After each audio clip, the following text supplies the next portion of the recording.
The other day I read a 28-year-old mentally challenged woman from Nepal was gang raped, murdered, tortured, and her body was found mutilated. A man from Mehra strangled his 19-year-old sister because she eloped and refused to come back home. It baffles us. But this is nothing. It is nothing. It is nothing but the fraction of sewing we get every morning with our tea. How nonchalantly we flip through pages and channels like crime and violence are just another fad that happens every day all the time.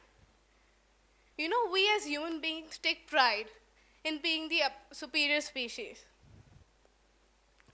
And we cherish the fact that we can communicate so well.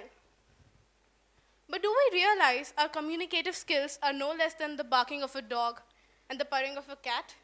Because all we do is make noise, inescapable and insurmountable amount of noise.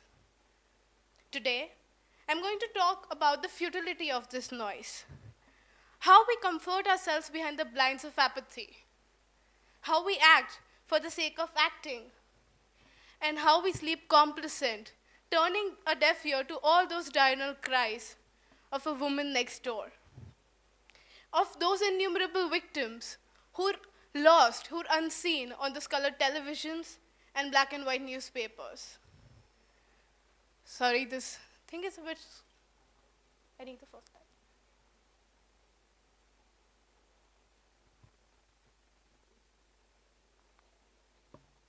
From the time of Dryopithecus to modern man, all have indulged in violence, either to support the theory of survival of the fittest or for mere pleasure.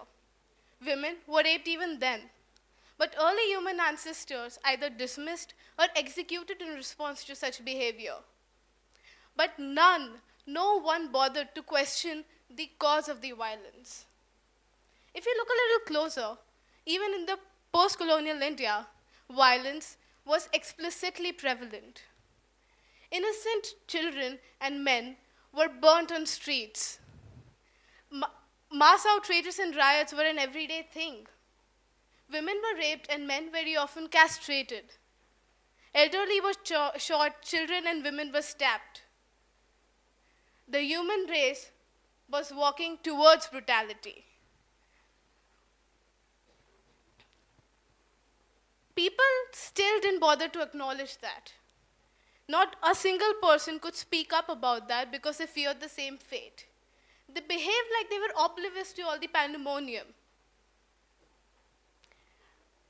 And even in such times, victims and culprits coexisted together, confided behind one thing, a human being's face.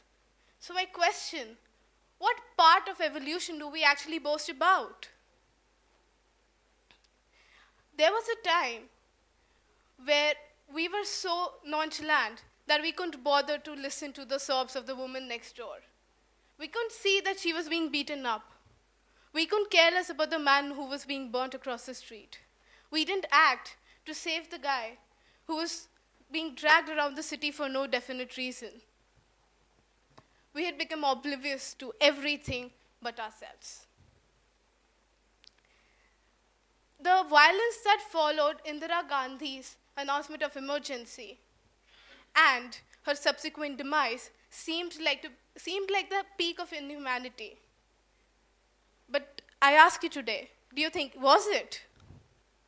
We've come a long way since then. We gradually started talking about crime. We acknowledged the sobs of the woman next door.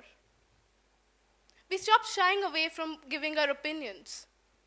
And people came forward to report against crime to some extent and had heated discussions every now and then. Media gave due space to crime stories, and politicians, well, they gave their condolences to the sufferers. But this sudden awakening and acknowledgement led to gumption. The gumption in order to change what was going on. The gumption in order to combat the unreasonable and uncontrollable violence that was there. We started out with civility. We did. But now we're stagnant. We are still merely listening to those sobs. We are listening, but we're just listening. Rapes and murders have become an ordinary piece of gossip these days. Media houses are rolling in money, stretching a crime story to no extent. Politicians, they're securing their votes by fake sympathies. Law has become a slave to the play of politics and money. And what are we doing? We are still merely listening. But in a twisted way, I was glad. Because I don't think so we could comprehend the intensity of it. The reports of the dying, the tortured, the tormented, the dying, the tortured, the tormented, were just like mindless jargons to us. They were mindless until the time it was grandeur in nature or utterly gruesome. So, is it the degree of brutality that determines the worth of our attention? And have we simply forgotten the difference between an event and an incident? I agree.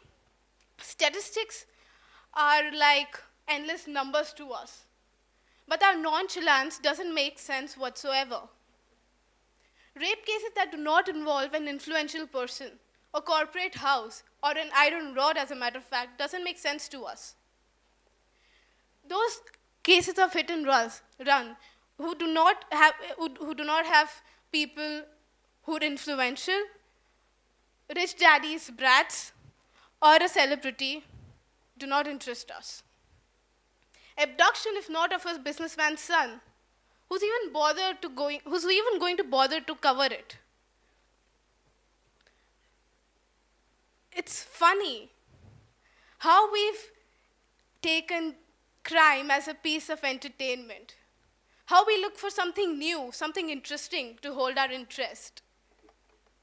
And at the same time, it is so upsetting that we treat another human being's trauma, another human being's miseries as a thing we can feel good about, that, hey, it's not happening with me. So in a twisted way, I was glad. I was glad at least we were getting affected somewhere. That we realized, and we were rattled enough to realize that something was wrong.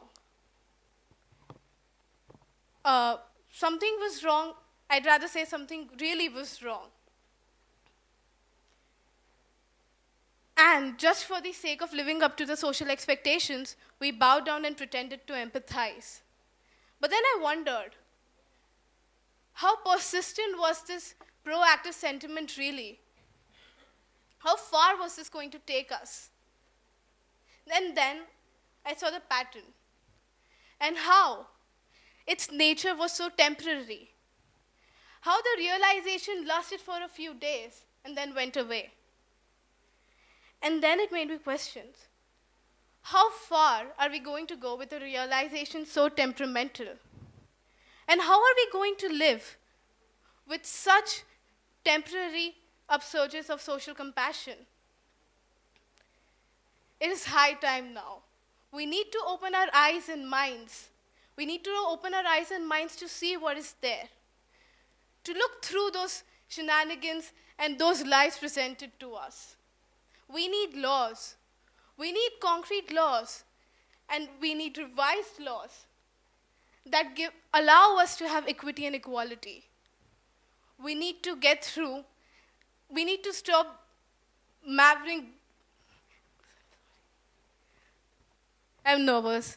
Give me that. I'm a student here. So, we need to stop meandering havoc in order to look for concrete solutions. Yeah. We need new laws that are strictly implemented. Our country has a lot of laws, and verdicts are given. But the path and the progress is so knotted and in circuits that people don't wait for the verdicts. They give up midway. Here, I'm going to take the liberty to look at the glass half empty. Because I agree we have laws, But those laws are ancient. And if we claim progress, we need laws that blend in with the cultural changes as well. We need laws that acknowledge the homosexuals and the non-binary genders so that sorrows aren't passed on to them for no reason, not for their apparent deviancy at least. We need laws to acknowledge human child trafficking. It is so prevalent in our country yet not criminalized. Are we waiting for it to set its foot and never leave? And how can I forget marital rapes? How ironic is it? Rapes yet not criminalized. We need to stop ostracizing the victims. I often wonder, why is that other people of other countries question our approach towards justice? Why is our land set to support the culprits over the victims? And why is that we do not realize the family of the victim is an equal casualty? We need to know that no one wants to be murdered, robbed, raped, sold off, or abducted. This reminds me, a friend of mine was once molested. And due to the fear of humiliation, she didn't tell it to anyone but a really close friend of hers. And what she was told was, how can you expect a guy with whom you've been sexually active before to accept a no just because you feel uncomfortable? And why are you making such a big deal out of being molested? People are raped all the time. Is this how we really think? Is this how the thought process works for us? If it does, then I don't really see a bright future out there. We need to make the victims comfortable enough. We need to make them comfortable enough so that they come up front and talk about their miseries, so that they report and they help others who are in the same state to report. And if we manage to look at those miseries as something more than a piece of crime, then we might realize that it was someone's life we were talking about. It was someone's brother we were talking about. It was someone's lover we were talking about. We need to stop sensationalizing misery. All of us are well aware that it's a human tendency to gossip and to speculate. But that does not give us the license to gossip on a public platform, to mock the misery of others. Media houses us. I'm just going to mention that I want to become a journalist, so anyone from the media, do not get offended. Media houses are raking and glorifying crime stories like it's the entertainment piece. The other day I switched on the news channel and I saw the news about baby Nirbhaya, the 4-year kid who was raped. And I thought, how we're branding rape now. Once we have Nirbhaya, now we'll have baby Nirbhaya, and then what? I get the sentiments, but if this isn't branding, what is? We need to see stories as they are. We need to stop categorizing trauma in order to realize the real essence of it. We need to start questioning them. We report, but how many times do we follow up? There's no follow-up for the stories. And it is humiliating because we have the power. We have the opportunities to make things better. We are in a time where everything is so accessible for us. We hit the internet and we get everything. So many times we give our opinions, display our disgust, express our ideas. All of us have embellished such incidents with our Facebook posts, tweets, SMS polls, and those endless debates on the television. And it did orchestrate a stir. But that stir winds up into repetitive vicious cycles that drains down the drain, that circles down the drain for no reason. What we need is a stir that of a great magnitude, an earthquake of compassion that shakes the government and the lawmakers in order to force them to make new laws, to take corrective measures, and to take preventive measures as well. And if they don't, all of us know after an earthquake, aftershocks always follow. So the point of me talking today here is for us to realize that it's time for us to put our indifferences to rest, if not completely, to some extent. The reason I'm stating the obvious here is that we served with statistics all the time, and now we started perceiving them as mere numbers. We have a heart and a mind, but it seems like we've switched both of them off. And why? So that we can live in our complacent worlds? It's time we be practical and emotional about this scenario. Let there be fear before the temptation to offend. Let's not stand there when a man is getting beaten to death, or draw our curtains when we see lights turned on in the house next door that was locked. Yeah, sorry. So, let's be the catalyst to change, because I understand that we're acknowledging things and we're talking about it. We talk. How about we walk the talk this time? Thank you.